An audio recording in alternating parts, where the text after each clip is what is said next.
Assalamualaikum warahmatullahi wabarakatuh. Selamat pagi. Bertemu lagi kita di perkuliahan kita yang selanjutnya, di perkuliahan kita yang kedua. Maaf, yang ketiga. Pada kesempatan kali ini kita akan membahas masih mengenai konsep umum, yaitu tentang hak keterwakilan negara.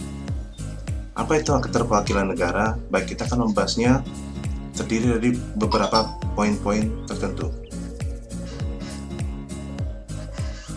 Dalam pembelajaran kita kali ini tentunya terdapat beberapa capaian pembelajaran yang hendak dicapai atau yang hendak dituju seperti itu. Nah, ini terdiri dari tiga. Terdiri dari tiga. Yang pertama ada namanya konsep tentang persetujuan bersama. Yang kedua ada konsep tentang pengakuan. Dan yang ketiga adalah sumber hukum. Lanjut sini. Tentang hak keterwakilan negara. Hak keterwakilan negara ini dalam bahasa Inggris juga diistilahkan namanya right of legation, ya. Nah, adapun pada tahun 1928 itu beberapa negara di negara Amerika Serikat dan beberapa negara bagiannya itu telah mengadakan sebuah konferensi, semacam pertemuan antar negara Amerika Serikat dan beberapa negara bagian lainnya seperti itu. Dan di sana mereka membahas permasalahan yang berkaitan dengan hukum diplomatik dan konsuler. Nah, terutama tentang hak dan kewajiban pejabat diplomatik yang harus diatur sesuai dengan kondisi ekonomi, politik, dan kehidupan internasional bangsa. Nah, kegiatan konferensi yang ke-6 ini diadakan di Havana. Havana itu adanya di Kuba, ya, pada tanggal 20 Februari 1928. Kemudian konferensi ini menghasilkan dua konvensi yang menghasilkan Havana Convention on Diplomatic Officers atau Konvensi Havana tentang pejabat diplomatik dan Havana Convention on Consular Agent atau Konvensi tentang agen konsuler, di mana terdapat pembahasan tentang hak keterwakilan negara. Nah, di sini jadi udah muncul nih, ada namanya doktrin baru, yaitu tentang hak keterwakilan negara. Sebagaimana disebutkan dalam pasal 1 dalam konvensi tersebut tentang pejabat diplomatik pada tahun 1928 yang menyatakan, bahasa Inggris seperti ini: States have the right of being represented before each other through diplomatic officer. Kalau kita terjemahkan dalam bahasa Indonesia kurang lebih itu seperti ini: negara memiliki hak untuk diwakili satu sama lain melalui pejabat diplomatik, ya. Nah, seperti itu. Jadi ini merupakan cikal bakal dari adanya hukum diplomatik seperti itu, ya, hukum diplomatik dan konsuler. Kemudian kita beralih ke masih persetujuan bersama, ya. Namanya tadi sudah membahas tentang doktrin right of legation, saya singkat jadi ROL, ya. Kemudian sekarang kita ke penjelasan selanjutnya. Ini tentang persetujuan bersama tentang mutual consent. Apa itu mutual consent atau right of legation? Itu dari namanya juga kelihatan, ya, hak untuk diwakili, seperti itu. Atau kalau bahasa resminya hak keterwakilan negara. Hak ini termasuk untuk menempatkan wakilnya. Wakilnya itu maksudnya wakil dari suatu negara ke negara lain atau sebaliknya, ya. Untuk menerima wakil-wakil dari, terus ada yang namanya terlebih dahulu yang namanya itu persetujuan bersama atau semacam mutual consent seperti itu, ya. Oke. Konsep persetujuan bersama sudah kita bahas dari doktrin right of legation atau hak keterwakilan negara, ya. Kemudian perspektifnya tadi sudah ada dari perspektif aktif dan pasif seperti itu, dan doktrinnya ini ya lama-lama mulai ditinggalkannya seperti itu.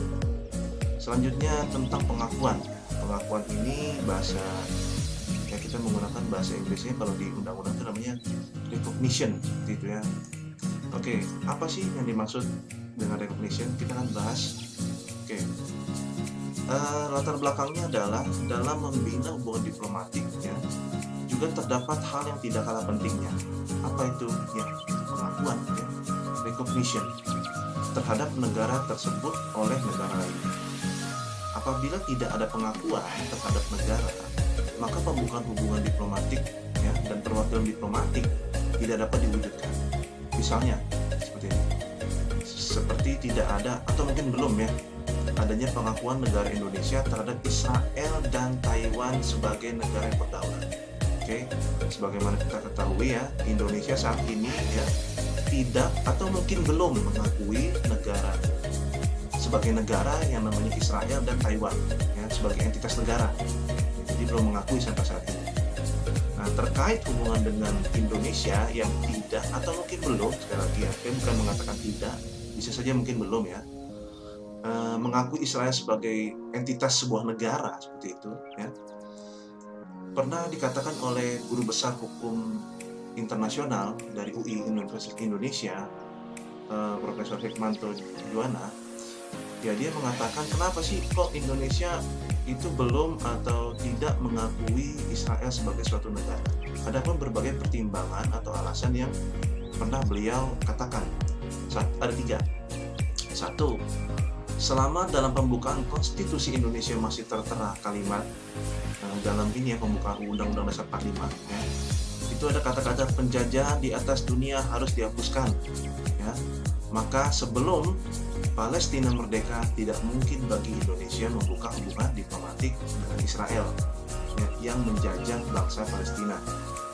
Yang kedua ya, masyarakat Indonesia masih sangat bersimpati dan memiliki ya rasa solidaritas yang tinggi terhadap bangsa Palestina yang ditindas oleh Israel, baik karena alasan solidaritas agama maupun solidaritas materi kemanusiaan. Oke. Yang ketiga ya, beberapa hari yang lalu ya, Presiden Joko Widodo, Presiden Indonesia, itu melakukan pembicaraan melalui via telepon dengan Presiden Palestina yang bernama Mahmud Abbas, yang inti pembicaranya adalah Indonesia tidak akan membuka hubungan diplomatik dengan Israel sebelum Palestina merdeka. Nah, seperti itu ya. Jadi itu tentang alasan-alasan mengapa Indonesia belum atau belum mengakui Israel sebagai sebuah entitas negara. Karena dari alasan-alasan yang dikemukakan oleh guru besar hukum UI tersebut ya, Hikmanto Juwana, itu jelas bahwasanya belum ada pengakuan ya dari Indonesia terhadap Israel sebagai sebuah entitas negara. Seperti itu. Ini sebenarnya bukan pernyataan dari pemerintah Israel ya, yang kita harus pahami. Karena apa yang disampaikan ini kan sebenarnya media massa, koran, Times of Israel pertama. Yang kedua, memang Times of Israel mengatakan bahwa dia mendengar ada sumber yang dia tidak buka, bahwa ada keinginan dari Indonesia untuk membangun hubungan dengan Israel. Nah, membangun hubungan itu seperti apa? Kita tidak tahu. Apakah hubungan itu hubungan bisnis atau hubungan yang bersifat diplomatik? Karena kalau hubungan bisnis, tadi seperti sudah disampaikan, kita memang sudah berhubungan secara bisnis.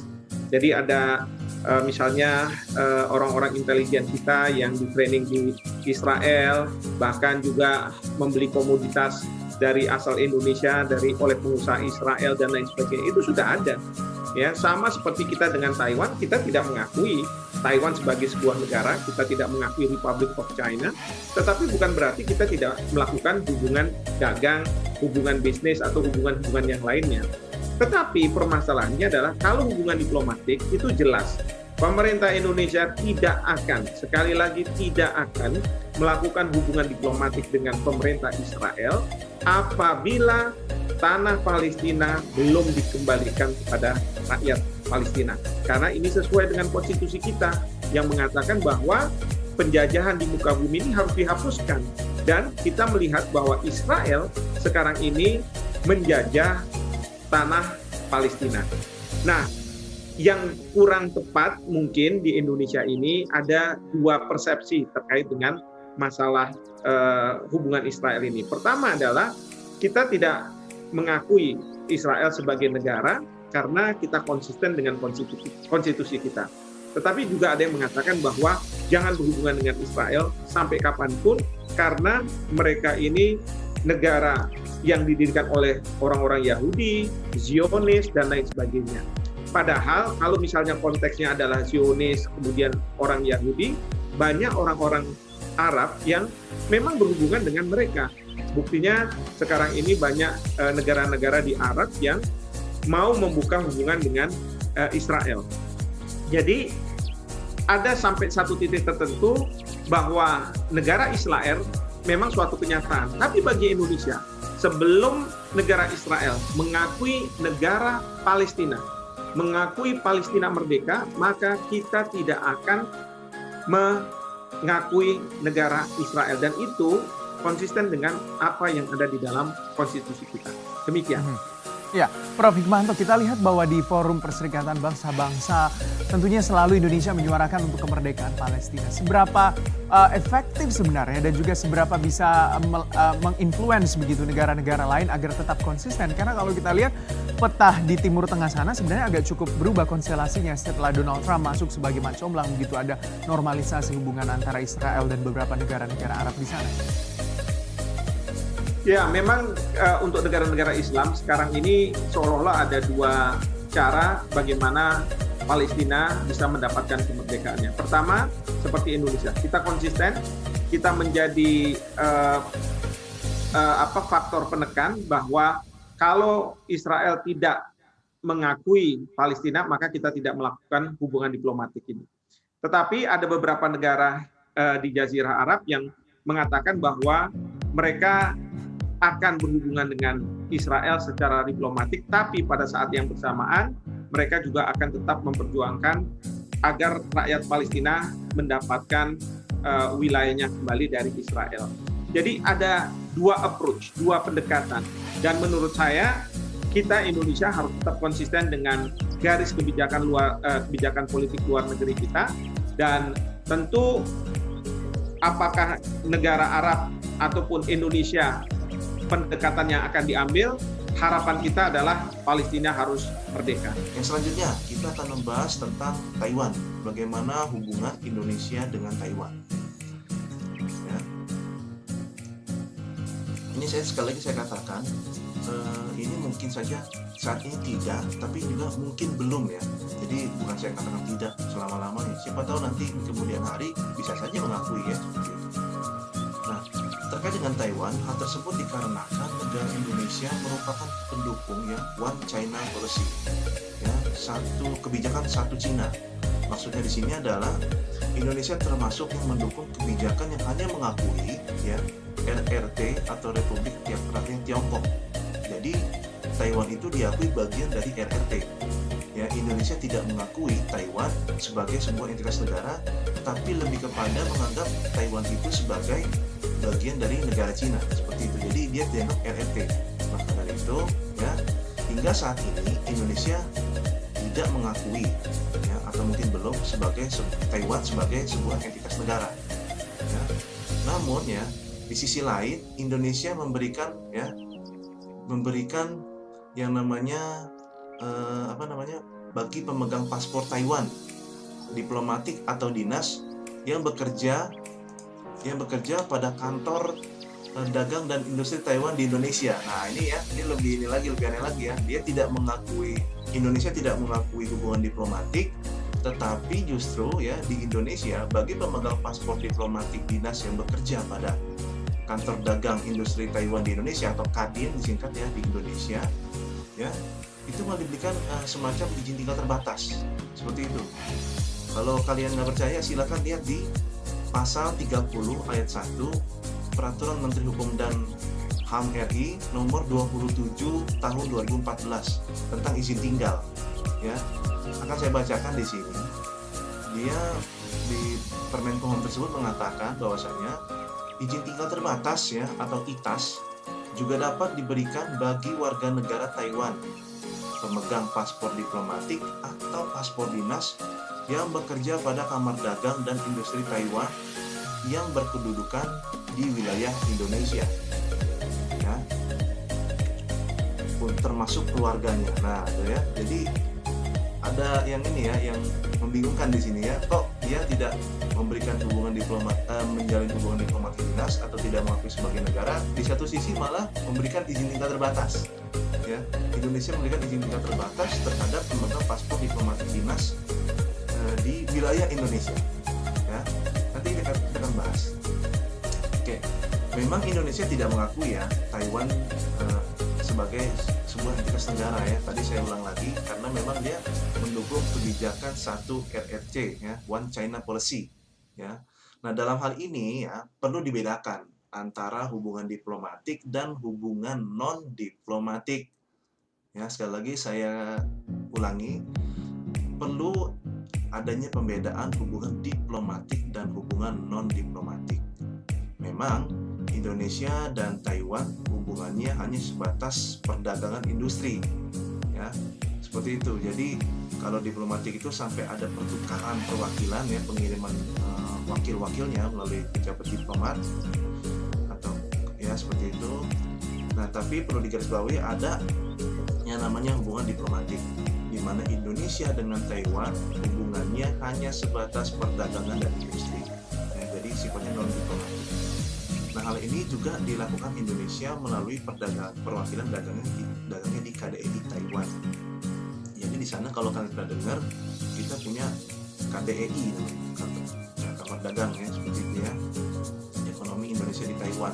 Ya, bahkan situ ada imigrasinya di situ ya.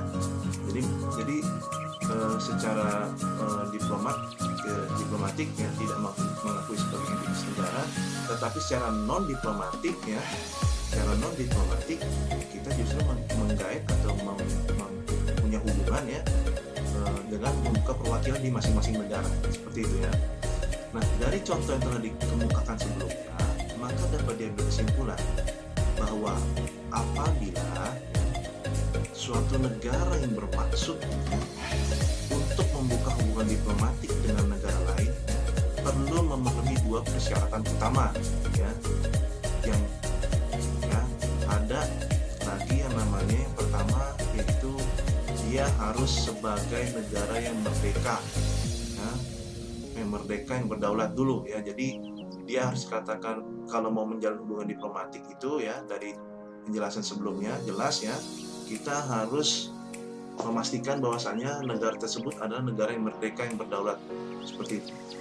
Kemudian yang kedua ya, negara tersebut harus diakui oleh negara lainnya ya. Nah, jadi tadi sudah ada negara yang merdeka, adanya pengakuan atau recognition, dan yang melakukan sebuah namanya persetujuan bersama atau mutual consent antar negara yang akan melakukan hubungan diplomatik. Nah, kayak gitu. Jadi dari penjelasan di atas ya, konsep umum ini sudah banyak dijelaskan ya, dengan contoh hubungan negara Israel dan Taiwan.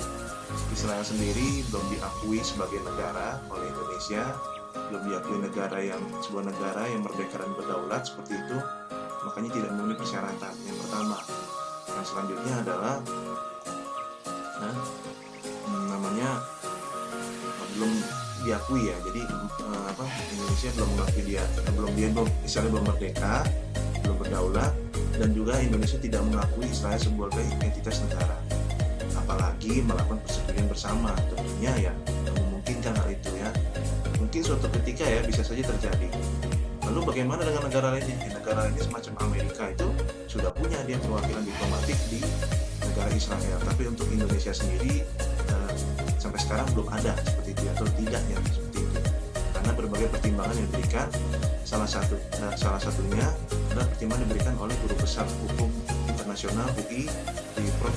Hikmanto Juwana seperti itu ya. Jadi hubungan Indonesia dengan Israel saat ini kurang lebih seperti itu. Dengan Taiwan juga sama, karena Indonesia tidak mengakui Taiwan sebagai entitas negara yang berdaulat dan merdeka. Nah, seperti itu. Jadi secara otomatis ya Indonesia belum mengakui, ya belum merecognition Taiwan itu sebagai negara, apalagi yang melakukan persetujuan bersama. Jadi tidak dilakukan ya. Jadi seandainya ada pun juga itu bersifatnya non diplomatik semata. Ya. Oke, sekarang kita lanjut ke yang selanjutnya tentang sumber hukum diplomatik.